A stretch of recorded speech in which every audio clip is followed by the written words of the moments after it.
Assalamualaikum warahmatullahi wabarakatuh. Alhamdulillahirabbil alamin, puji syukur kepada Allah Subhanahu wa taala. Pada pagi yang cerah ini kita bisa kembali belajar seputar bahasa Indonesia, yaitu tentang paragraf.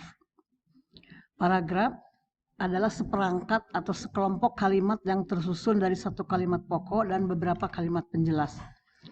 Kata seperangkat atau sekelompok itu berarti lebih dari satu, sehingga bisa diartikan bahwa paragraf adalah kalimat-kalimat yang tersusun dari satu kalimat pokok dan beberapa kalimat penjelas.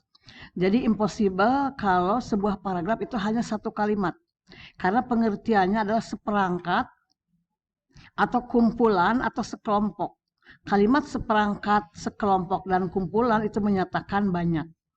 Beberapa ahli menyatakan bahwa paragraf merupakan bagian dari suatu karangan yang terdiri atas sejumlah kalimat yang mengungkapkan satuan informasi dengan ide pokok sebagai pengendalinya. Jadi sebuah paragraf adalah rangkaian kalimat-kalimat yang di dalamnya mengandung satu ide pokok.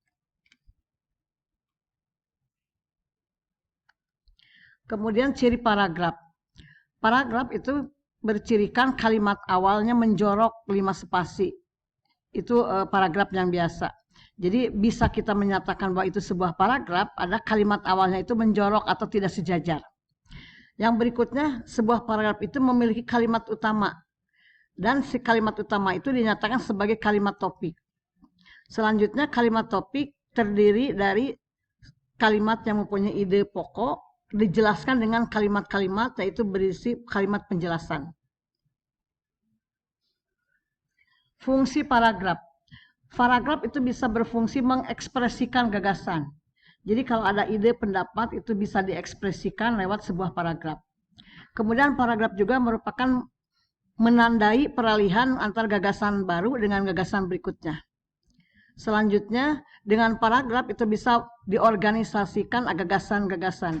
Jadi gagasan tidak terpecah-pecah, tapi terfokus. Paragraf juga bisa berfungsi mengembangkan topik karangan. Ada sebuah gagasan, kemudian dikembangkan, nah itu dalam sebuah paragraf. Disebutkan pula bahwa paragraf juga berfungsi memudahkan pengendalian variabel. Jika ada beberapa variabel, maka untuk mengendalikan variabel-variabel tersebut dengan menggunakan paragraf. Unsur-unsur paragraf. Unsur-unsur paragraf itu ada istilah transisi, kemudian ada kalimat topik. Selain kalimat topik ada kalimat pengembang, juga ada kalimat penggegas atau penegas. Syarat sebuah paragraf. Pertama ada kesatuan. Makna dari kata kesatuan adalah sebuah paragraf itu hanya satu kalimat utamanya. Yang banyak, yang beberapa itu adalah kalimat penjelas. Jadi kalimat utama adalah satu, yang posisinya bisa di awal paragraf atau di akhir paragraf. Kemudian yang syarat paragraf berikutnya adalah kepaduan atau koherensi. Kumpulan kalimat-kalimat dalam paragraf itu harus padu, harus koherensi, tidak boleh bercerai-berai istilahnya, jadi harus satu kesatuan. Kemudian ada istilah lain, syarat paragraf itu adalah kelengkapan. Jadi sebuah paragraf bisa disebut memenuhi persyaratan apabila pertama satu, yaitu kalimat utamanya, kemudian antara kalimat pertama dengan kalimat berikutnya itu ada kaitannya, ada kepaduannya, kemudian lengkap. Pola pengembangan paragraf ada istilahnya alami yang biasa dipergunakan, yaitu paragraf itu ada paragraf pendahuluan, ada isi dan ada penutup. Kemudian ada istilah klimaks dan anti klimaks. Paragraf klimaks adalah paragraf yang dimulai dari hal-hal yang kecil sampai kepada puncak, dari kecil sampai besar. Sedangkan anti klimaks ada paragraf yang dimulai dari yang besar menuju ke yang kecil. Misalnya kalau klimaks bisa dari SD, SMP, SMK sampai perguruan tinggi dia berprestasi, itu klimaks. Sedangkan anti klimaks itu mulai dari atas, dari seorang mahasiswa, misalnya pelajar SMK, SMP, SD, dia selalu bermasalah misalnya. Jadi yang namanya klimaks itu istilahnya naik, sedangkan anti klimaks itu turun. Kemudian pola pengembangan paragraf dikenal juga dengan umum khusus dan khusus umum. umum itu menyatakan kalimat utamanya dahulu, kemudian dijelaskan dengan kalimat-kalimat penjelas atau khusus.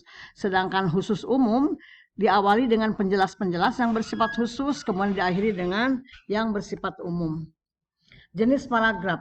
Jenis paragraf yang dikenal adalah ada 5, yaitu narasi, yaitu menceritakan suatu peristiwa. Selanjutnya ada deskripsi. Deskripsi itu berasal dari bahasa Inggris describe, artinya melukiskan. Tolong misalnya deskripsikan Pantai Pangandaran, dijelaskan. Tolong deskripsikan misalnya HP barumu. Jadi harus jelas sehingga orang yang mendengarkan atau membaca deskripsinya bisa mengerti. Selanjutnya ada jenis paragraf eksposisi. Eksposisi adalah diekspos, diuraikan serinci mungkin. Jadi sebuah karangan jenisnya eksposisi, di dalamnya itu diuraikan semendetail mungkin. Selanjutnya ada jenis paragraf argumentasi. Argumentasi berasal dari kata argumen, yaitu pendapat. Jadi karangan yang argumentasi adalah karangan yang di dalamnya ada pendapat-pendapat atau gagasan-gagasan. Misalnya ada paragraf dengan judul hemat energi. Nah di dalamnya itu ada mengapa kita harus hemat energi? Karena dengan hemat energi maka akan hemat biaya. Nah, itu jadi ada alasan-alasannya. Selanjutnya yang terakhir adalah jenis paragraf persuasi. Persuasi artinya mengajak atau merayu. Nah, kalimat persuasinya itu ada yang eksplisit, misalnya ayo, mari. Ada juga yang implisit. Implisit itu tersembunyi. Contoh, dengan berolahraga maka badan akan segar. Nah, di dalam kata dengan berolahraga itu sudah mengandung mengajak. Hanya kata mengajaknya itu tersembunyi atau implisit. Kemudian macam-macam paragraf, ada yang berdasarkan tujuannya, yaitu paragraf pembuka, penghubung, dan penutup, atau pendahuluan, isi, penutup. Ada juga paragraf berdasarkan letak kalimat utama, yang dikenal dengan paragraf deduktif, induktif, dan campuran. Paragraf deduktif adalah paragraf yang kalimat utama letaknya di awal paragraf. Sedangkan paragraf induktif adalah paragraf yang kalimat utamanya berada di akhir paragraf. Nah, dikenal pula paragraf campuran.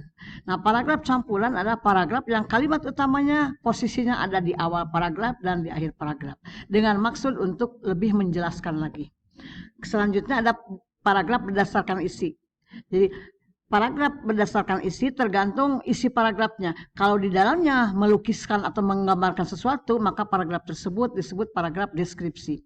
Kalau di dalamnya menceritakan proses, berarti disebut paragraf proses. Itu mungkin yang dapat Ibu sampaikan seputar paragraf. Terima kasih, mudah-mudahan bermanfaat. Wassalamualaikum warahmatullahi wabarakatuh.